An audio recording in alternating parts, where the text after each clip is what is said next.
Hello and welcome to Harmony Hall, a sacred space for all. As we gather in peace, we will grow in our beliefs and let our spirits breathe, as we gently explore the many faiths and religions that shape our spiritual world. Harmony Hall is a place of respect, reflection, and spiritual curiosity.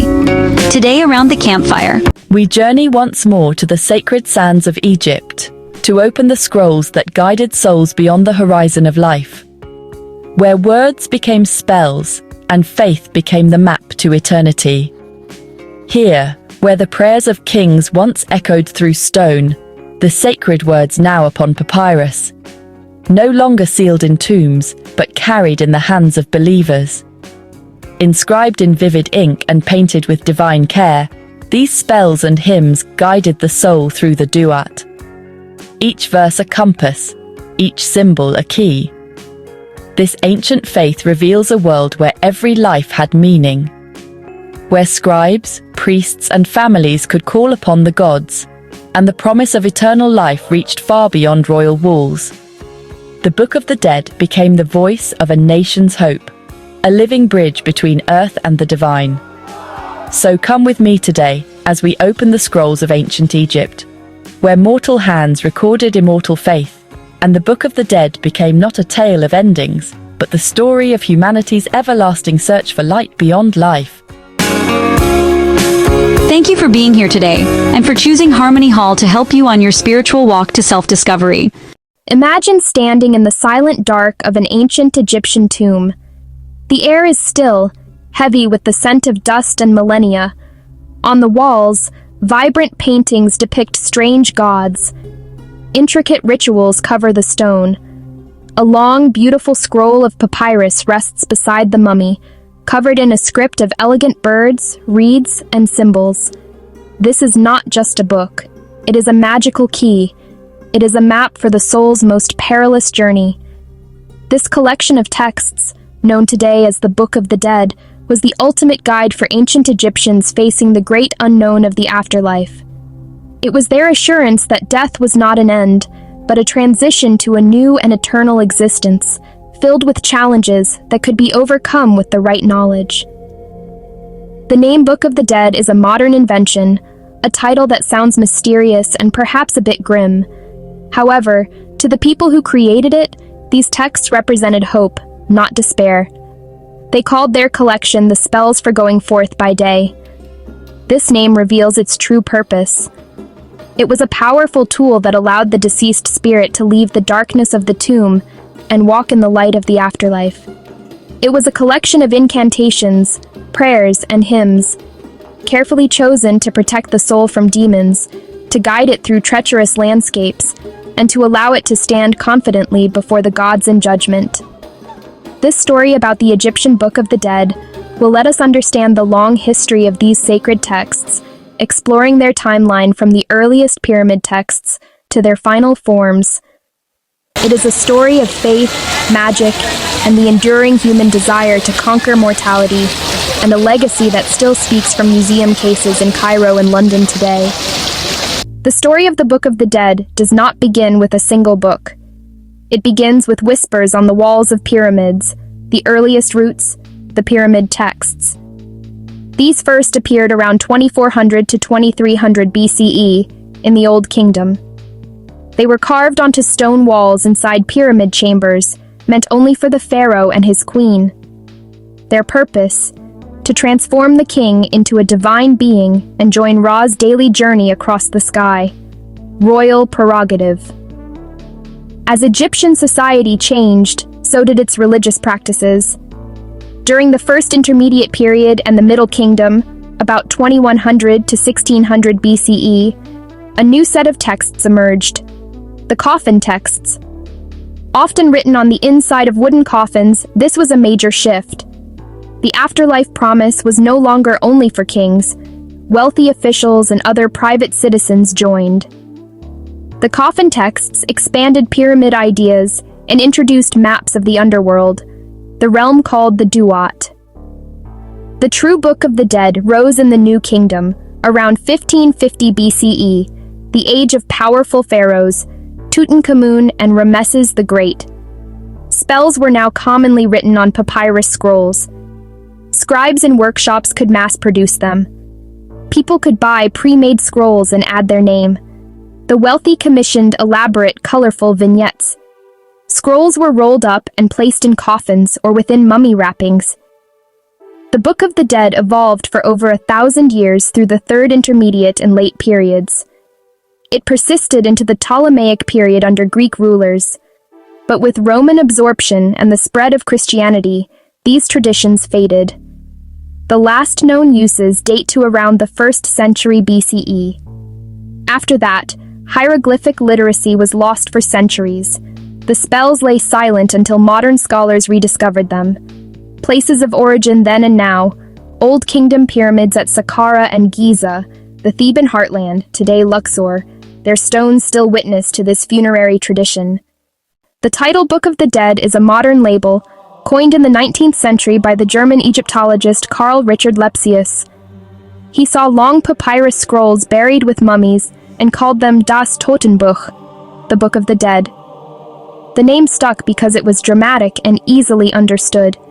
But that title misses the true spirit. The ancient Egyptians called the collection RWNW Part TMHW, spells for going forth by day. Going forth by day meant the BA could leave the sarcophagus each morning, revisit its former home, and enjoy the sunlight. Without the spells, the soul would be imprisoned in darkness, a feared fate. The texts were a magical passport to freedom and continued existence. The Book of the Dead was not a single standardized book. It was a customizable collection of up to 200 spells or chapters. No two scrolls exactly alike. Some spells gave control over the body, some reanimated limbs, some allowed the deceased to breathe and speak again, others acted as guide and shield. They provided passwords to get past demonic gatekeepers. Some spells let the deceased transform into a falcon, others into a swallow.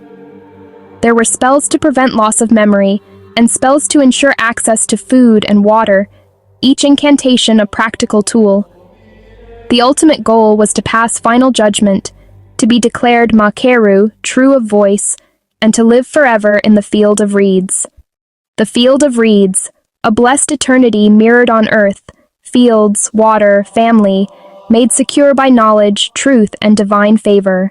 At the core of the Egyptian vision of the afterlife was a formal, solemn ceremony, the weighing of the heart. In the Hall of Two Truths, presided over by Osiris, Lord of the underworld, the deceased is led by Anubis, divine embalmer and guide. The central apparatus, a large golden scale. On one side, the heart, the IB, the seat of intelligence, memory, and conscience, the record of every deed.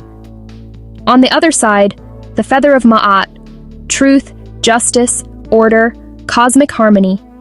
The heart must be as light as the feather. Before 42 divine judges, the deceased delivers the negative confession, naming each god and asserting innocence. I have not stolen. I have not killed. I have not told lies. I have not been greedy. Thoth, the divine scribe, stands by the scales to record the result. If balanced, he declares the person justified, true of voice. The soul is welcomed by Osiris into the Field of Reeds, a heavenly paradise. If the heart is heavy with sin, it tips the scales. Amit, the devourer of the dead, awaits. Amit devours the impure heart, an utter annihilation, a second and final death from which there is no return. To live in Ma'at was to live ethically. Without Ma'at, chaos would reign and the universe would collapse. Hence the moral life. Uphold Ma'at so the heart is light in the afterlife, the foundation of Egyptian civilization for living and dead alike. The journey was not solitary. It unfolded in a world of gods. At the head stood Osiris, murdered by Set, resurrected by Isis, ruler of the underworld, the promise of rebirth. In final judgment, he grants or denies entry to paradise. Every deceased hoped to be identified with him, to become an Osiris. Anubis, god of mummification and protector of tombs, meets the deceased. guides them to the Hall of Two Truths, and oversees the weighing. He carefully places the heart to ensure a fair measure, a gentle guide at the threshold. Thoth, wisdom, writing, magic, master of hieroglyphs and scribe of the verdict. Written words created and sustained reality. Ma'at, truth, justice, balance, cosmic order, embodied in a single feather, the measure of every heart. In the Old Kingdom, sacred knowledge for eternal life was an exclusive right of the pharaoh, the pyramid texts carved in royal tombs at Saqqara. As power decentralized, access democratized. Coffin texts appeared on wooden coffins for high priests, scribes, generals, and other elites. In the New Kingdom, Theban workshops produced papyrus scrolls in large numbers. Some bespoke masterpieces for viziers and high priests, others off the shelf with blank namespaces. Moderately successful artisans and low officials might afford a small section. Peasant farmers largely could not, relying on amulets, offerings, or a single spell on linen. The elaborate scrolls we see today reflect the literate, prosperous minority. The Book of the Dead was also a status symbol, mirroring a stratified society in life and in death. The Book of the Dead was not static. It was a living tradition that transformed over nearly 1,500 years, reflecting religious, political, and artistic currents. Earliest texts sought celestial destiny. Make the king an Ak, join imperishable northern stars, accompany Ra in his solar boat. Language archaic, commanding, focused on ascension, not judgment. In the Middle Kingdom, the Duat became central. Osiris rose, judgment scenes grew, maps and navigational spells appeared in more contemporary language.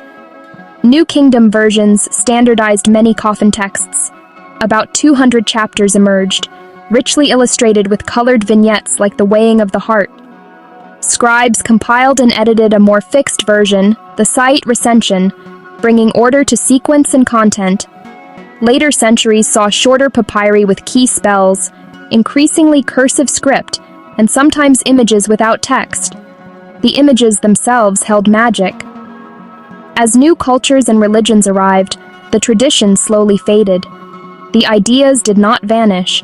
While direct lines are hard to prove, final judgment and moral accounting resonate across later religions.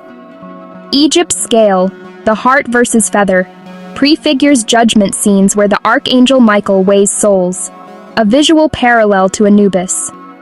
Thoth's record of deeds reappears as the Book of Life. The negative confession reads like an early confessional or declaration of faith.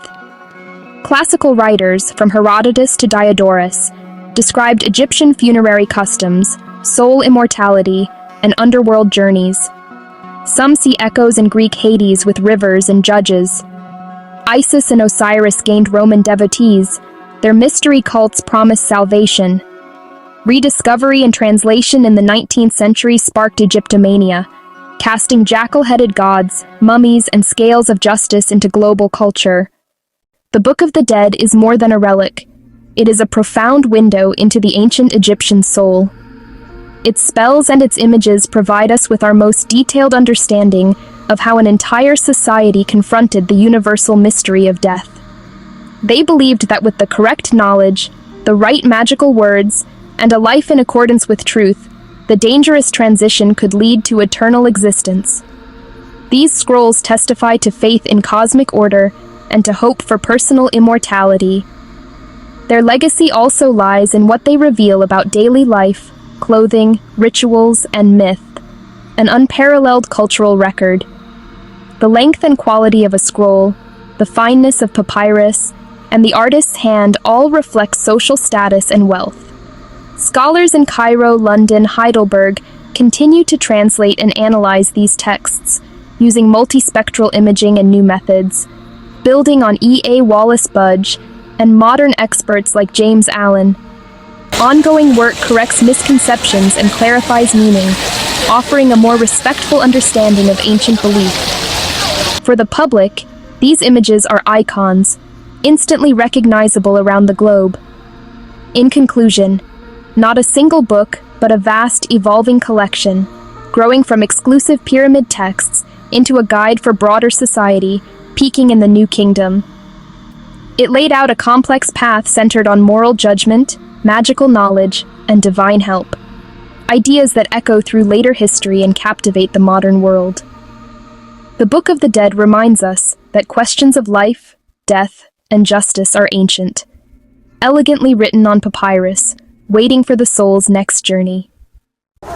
Thank you for joining me today on this sacred walk through time. Here in Harmony Hall, we gather in peace, grow in our beliefs, and let our spirits breathe, as we gently explore the many faiths and religions that shape our spiritual world.